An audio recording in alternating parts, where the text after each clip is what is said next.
Alright guys, RoKage here and welcome back to the brand new video. Here we are, Jujutsu Kaisen Phantom Parade will be the topic. On today's video, I will cover both global and JP update for tomorrow. So let me start immediately. Make sure to leave a like and subscribe, and of course put your opinions in the comment section below.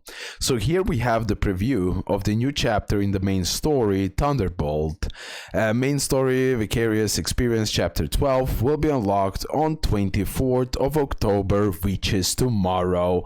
So here is this image, and as well we can clearly see here Fuga Sukuna, something that we are also expecting for anniversary, but nothing yet confirmed. Now, I will just drop here this insane trailer for the main story chapter 12. いつの間にか外に出されていた。早いなんてもんじゃない。下手したら少ない。何なんだこいつは。イメージするんだ。こいつに勝つイメージ。勝つイメージ。今の気配少なの指。何がどうなってんだよ渋谷は。1秒やる。どけ。これが少な。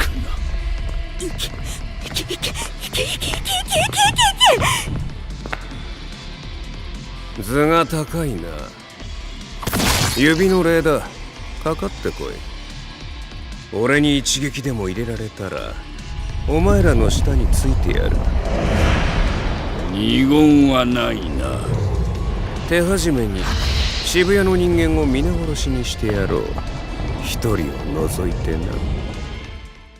Yeah, the trailer is absolutely top tier, right? Also, tomorrow, we're gonna get a rerun of Yellow Yaga and Yellow Yuki. Please, please, please, the rerun will be here until 6th of November, and I beg you, only use the free multi-summon on this banner, and that's pretty much it. Don't use your cubes. I repeat, don't use your cubes, anniversary is close. And then guys, we are also getting formidable battle event Imaginary Realm versus Choso. Now this will be super interesting and I'm excited for this, so we're gonna see. It is happening tomorrow and it will be here until 3rd of November. So let me just read through this just really quickly. Formidable battle imaginary realm versus Choso. The limited time formidable battle will be available in the imaginary realm event, where players can earn rewards such as imaginary medals, clear main story quests, or complete missions to earn imaginary residuals and challenge powerful bosses enemies. Additionally, this event will feature limited time hidden titles. We encourage everyone to explore and discover them. So pretty much guys, you're gonna play the game, spend the stamina, and then like this you're gonna get imaginary residuals so you can play the imaginary realm. You're gonna complete it from normal to extreme, and then as well you will have the SP battle. You will choose certain buffs that you will put on opponent and certain debuffs that you're gonna put on yourself. You want to reach high ranking and complete it to get all possible rewards. This is literally that part right here, and the secret title. So this is about the global side of the game. As well here, main story Vicarious Experience launch Memo login bonus event is coming soon. So from tomorrow until 6th of November, we're gonna have a new chapter launch Memo login bonus where we're gonna get some free cubes. Usually it's like 600, but it can be less, it can be more. Before we continue with the JP side of the game, so the maintenance period will be from 24th of October, 15 until 17 UTC plus 9, so make sure to convert it to your time zone, but as well in game it will show you when it will be the maintenance period and until when it will last. On the JP side, we are getting the new illusory tower challenges from floor 81 to 90.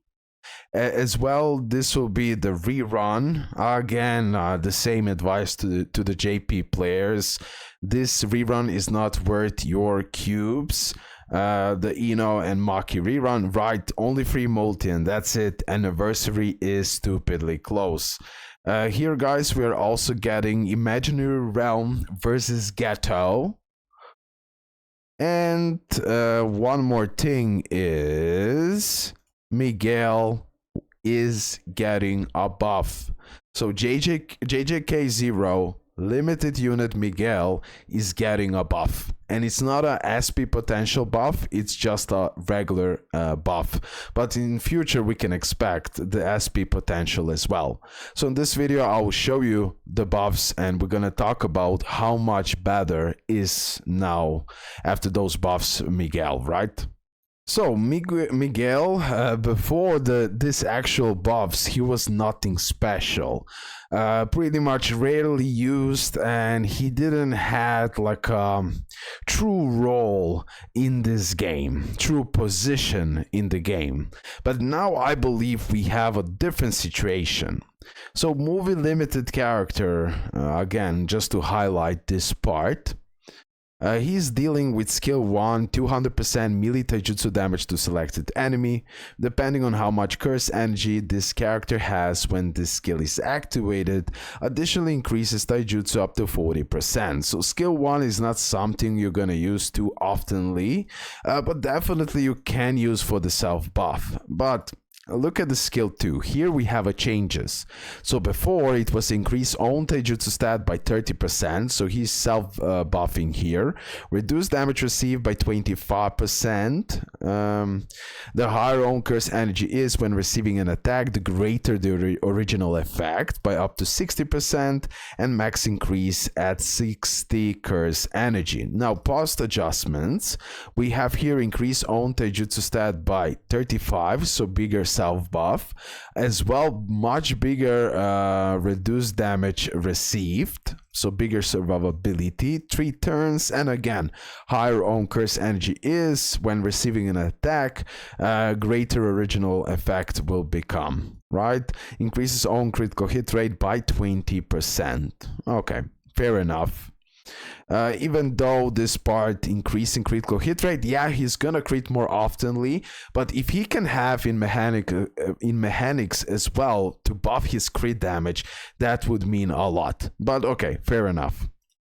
Then we have the skill 3.